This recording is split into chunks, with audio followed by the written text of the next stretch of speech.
Hello there. This is a demonstration of a prototype sensor I've developed for use in my homemade control surface, the MCON. The purpose of the sensor is to serve as an alternative way to control track gain and other parameters when mixing. In theory, it can do anything that a motorized fader can do, even though it's not intended to be a replacement for them. This here is the actual sensor. And as you can see, it's currently controlling the gain level of a vocal track on a session I have open. The sensor itself is a combination of two different components. First, the dark brown part in the middle is an FSR, which stands for Force Sensitive Resistor. It detects how hard I'm pressing the sensor. The harder I press, the higher the track volume goes. Second, this copper ring is actually a touch sensor. The opening in the ring is wide enough to allow you to touch the FSR directly, but small enough that doing so always puts your finger in contact with the ring. As you can see here, I've programmed my microcontroller to light up its onboard LED anytime that happens. Just like with the motorized fader, the touch sensitivity is used to tell your DAW when to start and stop recording automation data.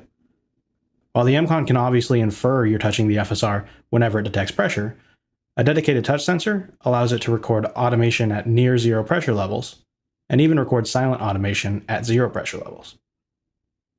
Critical to the usability of the sensor is this little button here. I call this an FSR clutch, because for as long as it's held, the sensor will not report touch. If it weren't for the clutch, you wouldn't actually be able to set a rough level, because otherwise you get a fade out every time you let go of the sensor. To avoid that, just press the clutch button when you've got the level where you want it, and the corresponding fader in your DAW will hold its position when you let go. I've pulled up an old Pro Tools mixing project for some of my classwork at Columbia to show the sensor in action.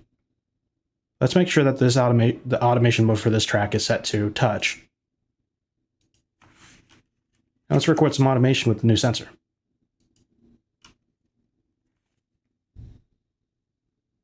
My motivation has gone too soon. Good vibrations all over you.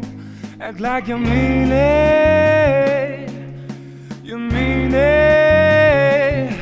You got a story you'll never tell. Down in the Delta, ringing bells. I've never seen it. I've never seen it. Come on, mind. For this pass, I just used the FSR to ride the fader for a little bit. However, there are some unwanted fade-ins and fade-outs from when I started and stopped touching the sensor. This is because I didn't use the clutch to cut them out. Let's try this again using a clutch.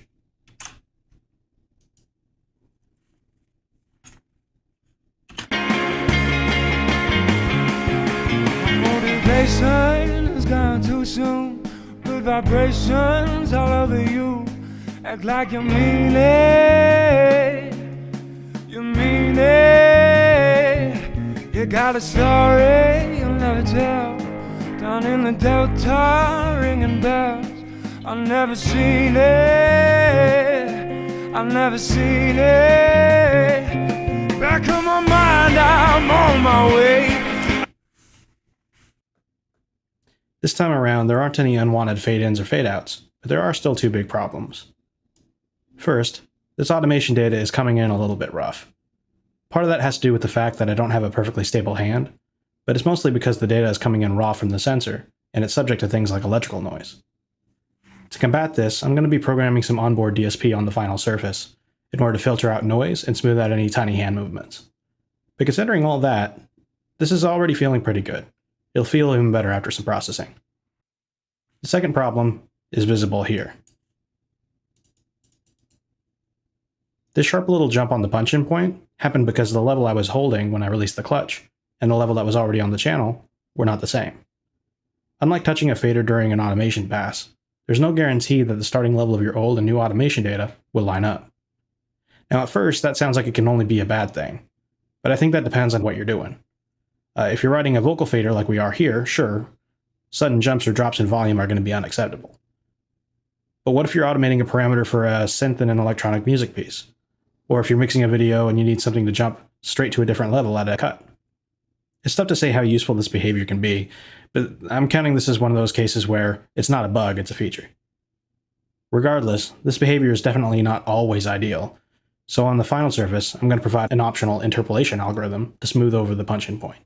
For more information about Project MCon, or if you just want to see some of the stuff I've been doing, there's a link in the description to my blog.